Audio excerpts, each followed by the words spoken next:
and my sick, addicted brother, my father enrolled me into the Boy Scouts. It was at the acclaimed Philmont Scout Ranch that I had my first exposure to getting high. Clearly, going back to high school, for me, we were not going to be able to lock up 80 million Americans for having tried illegal drugs.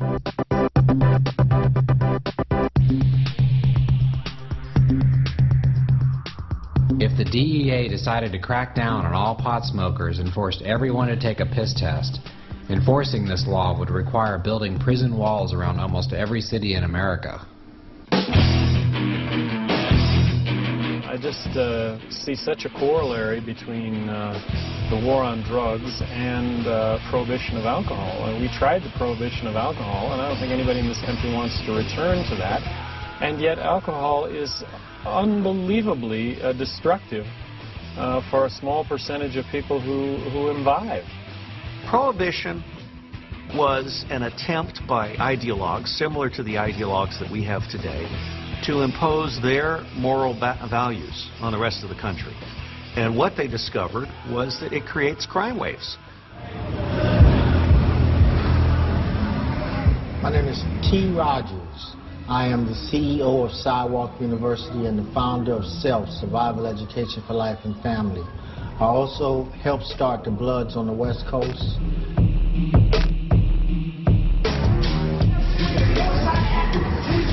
7th Street, Northside Rider, acting with a gun, Northside Rider, Harlem Killer, fuck crap, dub day anyway. Get your ball in my face, No camera, you don't want no camera? No camera time? Blood used to mean my brother. Exactly. From the Vietnam War. Being a drug dealer doesn't mean that you are a gang member.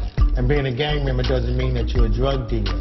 But the war on drugs in itself, in essence, it gives you the power to sell drugs in a particular neighborhood. Drugs come from poverty, which inspires crime, which inspires a loss of confidence, a loss of pride. Instead of war on poverty, you've got a war on drugs, so the police can bother me. The administration had a war on poverty, and that seemed to dissipate. It seems to disappear at all. I mean, it was gone. And then all of a sudden, up popped this thing called war on drugs.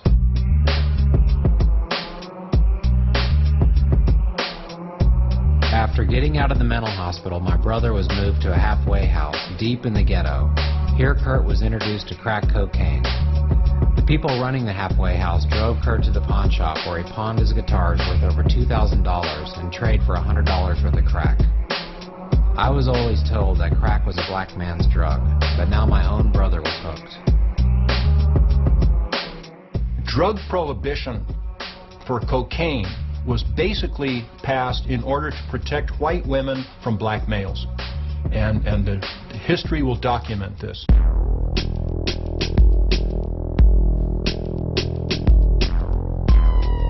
Talking to people in the ghetto, one dealer's name always came up when talking about crack's popularity.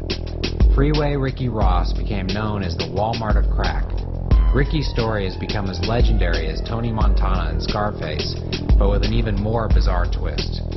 Ricky, who is currently serving time in the Texarkana Federal Prison, is scheduled for release in 2013. The prison denied me access with a camera, so I started interviewing Ricky over the prison payphone.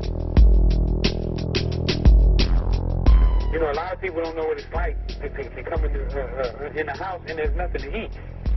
You know, to go to a supermarket and walk through the store and eat out of the cookies and things of that nature just to have something to eat. Cocaine came along, you know, and gave me a new horizon, I would say. There's a new epidemic.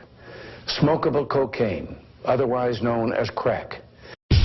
I remember clearly one day in the late 80s, every single news network simultaneously running an identical news alert about the new, incredible, powerful, unbelievably cheap drug that was to sweep the nation. This is crack cocaine. Soon, every single black person living in the ghetto would sell his own mother for another hit of crack cocaine. It was like watching a strategically engineered ad campaign. Talk about perfect product placement. Did we mention it's cheap and strong and very addictive? It's only $5 now, so stay away from it. Let there be no mistake. This stuff is poison. Crack cocaine epidemic. Crack cocaine epidemic. Few street-level dealers have ever reached the legendary status of Freeway Rick, with distribution that rivaled many Fortune 500 companies. Freeway Ricky Ross was a young, aggressive, savvy, streetwise marketer who started selling cocaine, and then suddenly some major sources opened up for him. At the height of Rick's operation, he had over 40 full-time employees in Los Angeles alone. He had cook houses, cash counting houses, rock houses, decoy houses, and even a house he lived in. Cooking was always our most vulnerable and our most time-consuming thing to do. Usually you could put it in like a big Samsonite suitcase. You could put 100 keys just about in one of those, or maybe 2 of them. So that's what we normally cook every night, like 100 kilos. Rick shares some good down-home cooking tips about rocking it up. But the way we did it is I basically was a chef. You know, I did all the stirring. I would tell the guys to mix. Like one guy, he would be standing there, and I would tell him, add more baking soda, pour more water, you know, that type of situation. So it was more, yeah, it was like an assembly line. I know this is nothing to joke about, but Rick is your all-American opportunist. And as the media told us, crack was now the big new opportunity. You know, we had houses where you basically would go up to the window and it would be served right out the window, kind of like the way McDonald's does it, I guess. Because we had houses in so many different locations. Basically, you know, I wanted a location. I wanted it to be convenient for the people, you know, where they wouldn't have to drive for. It was kind of like marketing, I guess you would say. The gangs evolved, and the gangs were a great business venture. They're basically marketing tools. That's really what they were. And they were quietly promoted behind the scenes. They got a lot of money.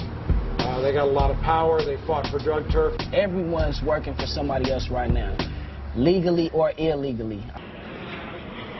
In order to film people selling and using drugs, we would have to go undercover.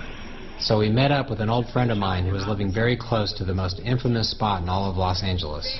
Yeah, put that one back in your like funny little case I made you. All right, this is San Julian right here.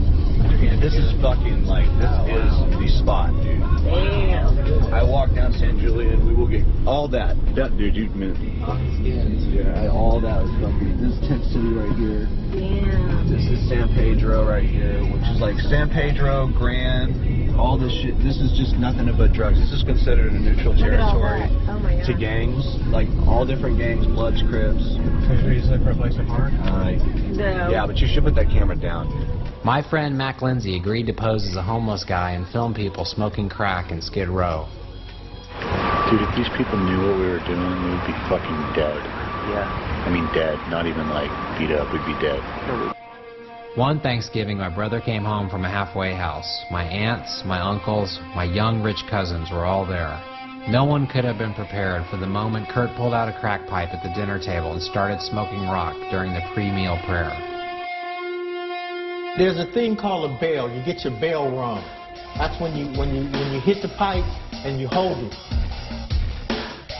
And you hold it for so long that something inside of your head, it rings. After the first hit, you're going on that's the highest you're going to really get.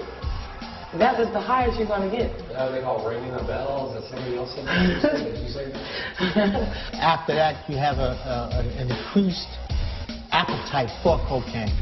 And you want more, and you want more, and you want more. And you tell yourself, I'll just take $10 or $5 and buy me a little hit to sustain myself, to hold myself off. But after you get that little hit, you want more, and you want more, and you want more. Then that's called chasing the rock.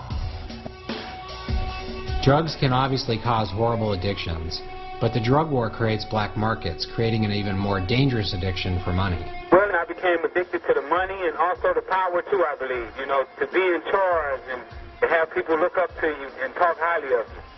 Big names like Freeway Rick going down. People actually want to be like him because they don't think about drugs, they just think about the money. But what about those people whose lives are still affected by the Los Angeles crack epidemic? Someone that wants to get in a program, someone that wants to get away from this lifestyle, easily can do it. Easily